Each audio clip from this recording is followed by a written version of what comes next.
Bonjour à tous et bienvenue sur Maroc 24. En ce 13 février 2025, l'Algérie tente encore de briller sur la scène africaine, mais finit une fois de plus par trébucher.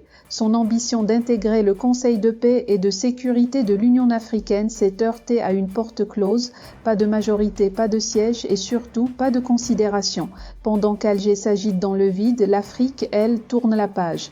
C'est dans un article signé Youssef Bellarabi sur le 360 que se révèlent les coulisses de cet échec cuisant.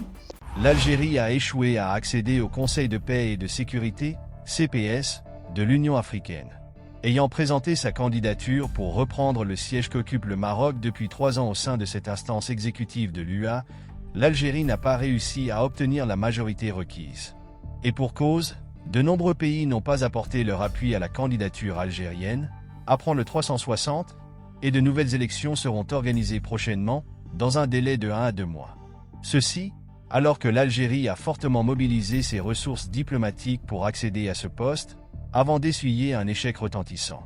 Le régime d'Alger a en effet mené une campagne forcenée au nom du principe de la rotation en Afrique du Nord et en mettant en avant une supposée hégémonie du Maroc, qui occupe le poste de directeur général de la commission de l'UA, sans toutefois réussir à convaincre. C'est ce qu'on peut qualifier de cuisante défaite. Un échec de plus. Lors de ce scrutin, Rabat visait sa propre réélection, alors qu'Alger ambitionnait de reprendre pied dans cette instance qu'il avait longtemps dominée entre 2003 et 2021. Un retour par lequel le régime algérien nourrissait l'espoir de redorer son blason bien terni au sein de l'UA. Pour cela, et s'appuyant sur le principe de rotation géographique, l'Algérie s'est portée candidate afin de récupérer le siège actuellement occupé par le Royaume. Mais malgré le principe de rotation, le régime d'Alger a lamentablement échoué à obtenir les 2/3 des voix pour remplacer le Maroc. Le Royaume, encore membre du Conseil de paix et de sécurité, son mandat reste valable jusqu'au mois de mars et soutenu par ses alliés, a réussi à faire bloc pour empêcher ce passage. Résultat, le voisin n'a pas obtenu la majorité requise des voix. Il lui faudra donc repasser. Vexé, le ministre algérien des Affaires étrangères, Ahmed Attaf, a dans la soirée de ce mercredi quitté Addis Abeba alors que les travaux se poursuivent demain jeudi, indique sur X le journaliste kényan, spécialiste de l'Afrique, Mwangi Maïna. Le jet Gulfstream du gouvernement algérien a quitté Addis Abeba, probablement en direction d'Alger. À bord se trouverait vraisemblablement le ministre des Affaires étrangères, après l'échec de la candidature de l'Algérie pour un siège au Conseil de paix et de sécurité de l'UA. Son rival, le Maroc, a efficacement entravé cette tentative, les abstentions lors du dernier tour ayant entraîné un report, a-t-il posté. Le CPS est l'organe décisionnel permanent de l'Union africaine pour la prévention, la gestion et le règlement des conflits. Ses 15 membres, bénéficiant de droits de vote égaux, sont élus par le Conseil exécutif et sont confirmés par la conférence de l'UA lors de ses sessions ordinaires.